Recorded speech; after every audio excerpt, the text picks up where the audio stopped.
Hey guys, Josh here for Drum Set Confessional. Just read the story 1 month into the fight. I don't. I try to stray away from like doing like just kind of wholesale retellings of the stories, but there's quite a bit in there. This person talked about their mother growing up with their mother, who was an alcoholic, but in the years that they're like a conscious being, their mother was clean and in recovery and doing well. Then slipped into a pill addiction, and kind of did the ebb and flow. But for a lot of people, listen, for me, I feel like I would never do drugs again. I don't drink caffeinated coffee, for the love of God. This is a decaf pumpkin spice latte. Delicious. Got my pumpkin spice candle. Life is good over here. But there are people that have decades clean that go back. And I've mentioned before how much that frightens me. God, that's really frightening to me. This person's mother is one of those people, had decades clean and went back, fell into an addiction, this time not with alcohol, but with pills. Then they talk about in their 30s, this person's addiction to pills and their mom's kind of intertwining and enabling one another. And the person who wrote the story had gotten in a car accident or a series of accidents and was pretty seriously hurt, and was really guided to this addiction. And there's just, I cannot say this enough, there are so many people out there that follow doctor's orders. And okay, I have friends that like this idea that junkies get what they deserve. Hey, you fucking did the crime, you do the time, you made that decision. I don't know that that's totally an unworthy way of thinking. It's not how I feel. What kind of hypocrite would I be? But there is an element of, we are responsible for ourselves. But God, there are people out there that were guided. They trusted the medical system. They trusted their doctors, and they were given a powerful, powerful opiate. One of the most frightening things is there's an FDA label that kind of calmed any doctor's fears about it being addictive.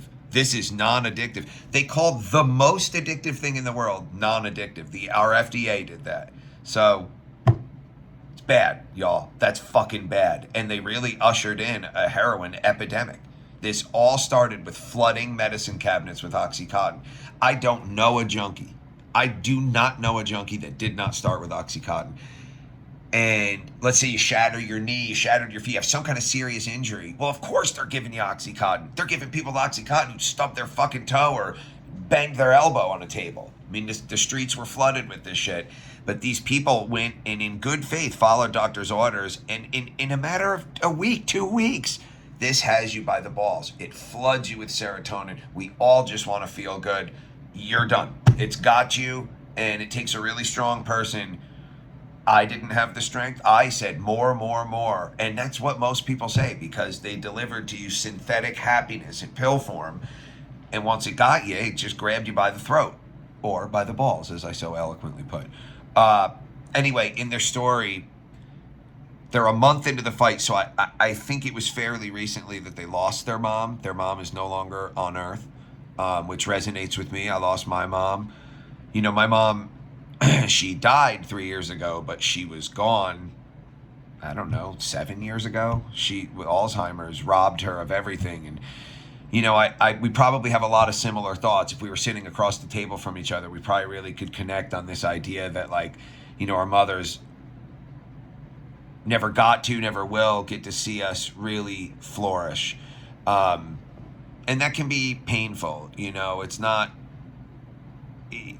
all I do is think of things I wish I said to my mom. I mentioned that in a video the other day, but so it really resonates with me. But the fact that you're a month into the fight, I don't mean to get all spiritual and religious on you, but your mom is watching. I feel my mom in my life. I really do. Sometimes it's so tangible, it actually scares me. And I say, Mom, get out of here. It's after dark and I got hotel room stuff to do. Get out of here. I don't need you in here. Of course, I try to be silly, but I'm not being silly. I do. I feel her.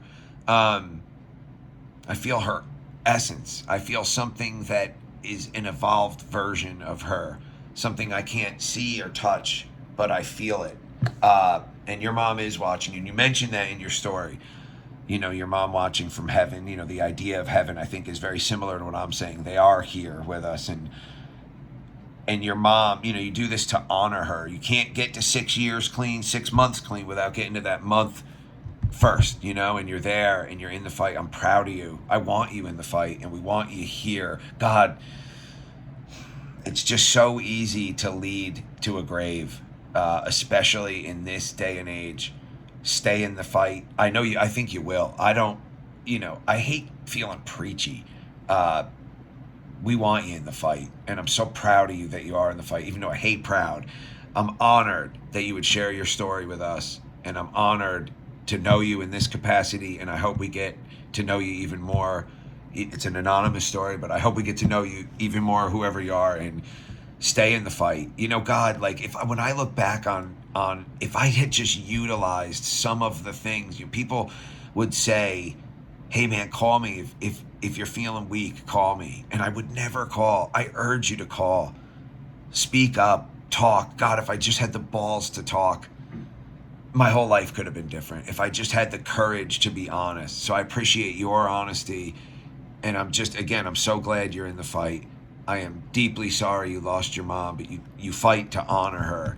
I feel like I had a lot of convoluted mess with bands and my family. I grew up in a family band that was managed by my father. And when I left that family band, I think it really broke my mom's heart. I don't know that she was ever totally happy for my success. I think she always wished that it was with Joey and this, it's very convoluted. My mom has her own feelings, but when I put my best foot forward, it is in honor of her. And I like that.